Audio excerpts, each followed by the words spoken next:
But for the record, I am neutral. I'm not pro-Ukrainian, I'm not pro-Russian. So why am I making this video? Because it's very interesting. Why? As a thought experiment. Okay, I've got no evidence. And just because there's no evidence of a revolt does not mean there's not a revolt. Apparently the French had like a big revolt in World War One, and they managed to keep it completely secret and then fix the problems.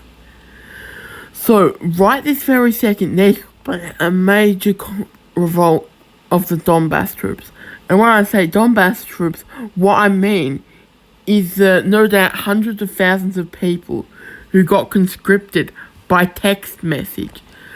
So put yourself in as, let's say, average Vlad. Average Vlad, he's like living in Donbass, living his life and stuff. Then there's some shelling, and then he get conscripted. Okay, he's like, oh well, the Ukrainians might be planning invasion, but then he learns, oh no, we're actually going into Ukraine. Okay, so I'm invading Ukraine, this should be over in like a week. And he's like, oh no, we're suffering heavy casualties. A guy I know is being killed or wounded. And this guy's pretty much been like, yeah, okay, he's fine. He's just sitting there in a trench for weeks and weeks and weeks. And eventually he's like, average Vlad is like, I've been here for months. No movement, constant artillery shelling. The conditions are awful. This is going nowhere. I want to go home.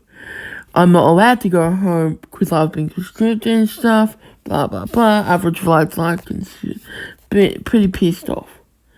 And it's like, this could go on for 4 years. World War One went on for ages. As far as I'm sure, or I'm here for another 4 years. He's getting pretty disgruntled. The mood's getting worse after positive mood. And let's say there's an offensive, and average Vlad is like, no, I'm not going to charge to my inevitable death. You're clearly using it as decoys, as human cunning fodder. We're not doing that. So the Russians are like, oh no, can't use that. Now, of course, is there a revolt going right now? Probably not. But if I'm a Russian commander, I'm like, if I order a full assault, the troops, the conscripts might revolt. Because average Vlad, he's Ukrainian, he doesn't really care about politics. And he's just spent months, like, fighting fellow Ukrainians for the enemy. Think of it like this. Imagine if America invaded Toronto and then forced the Torontos to fight the Canadians trying to take back Toronto. No, actually, I'll use Quebec as a better thing. So let's say the French invade Quebec, take over Quebec. Then they conscript all the Quebecians to make sure the Canadians don't take back Quebec. Of course, yeah, a lot of Quebecians will be pro-France. But there will also be plenty who are pro-Canadian. So what do we have here?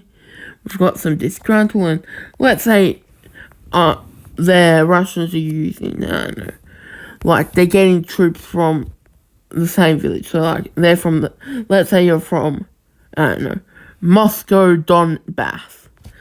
And Moscow, Donbass, like there's like 10 guys conscripted from Moscow, Donbass. Everyone in Moscow, Donbass speaks Ukrainian, and they're sent to the front lines. Okay?